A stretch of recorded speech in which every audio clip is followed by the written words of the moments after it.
Hello everybody and welcome to my channel. Today's going to be a tutorial on this look right here. It is very bright, very colorful, glittery, glitzy, all that shebang. This is going to be like a high-speed makeup tutorial. It's going to be another one of those videos, so I hope you enjoy it. I was kind of like, I wanted to sit down and I wanted to play around with makeup a little bit. I wanted to be a little bit experimental, and let me know if you think it paid off. Do you like this look? Do you not like this look? Give me your thoughts. So yeah, I mean, if you want to see how to create this look right here, if you want to see my process, then of course keep on watching.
Okay, so that's pretty much it for this video. I decided to let my hair down. I kind of like this look, but I'm not sure if I love it. Like, let me know what you think. Let me know if you enjoyed this video. I was kind of struggling a little bit in this tutorial because, you know, like, some things weren't really working with each other. No one's perfect. I'm really not a very good makeup artist, if I'm being very honest. And I want to be open with that. I just want to tell you how it is. I don't want to like just try and make my skill look better than it actually is.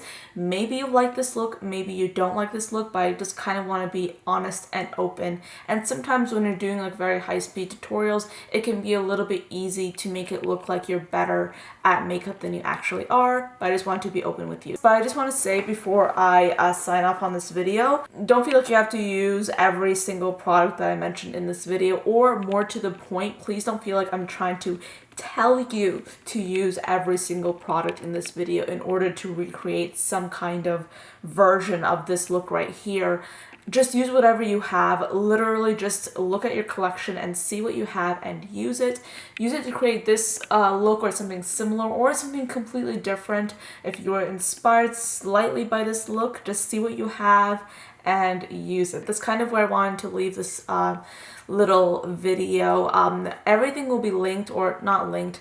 I will have everything listed down below if you're interested in seeing what I use, but I just wanted to emphasize that you do not need to, you know, purchase things to create something on my channel. You can just use what you have. So yeah, that's pretty much it for today's video. Thank you so much for watching. I hope you enjoyed this one, and I'll see you guys next time. Bye guys.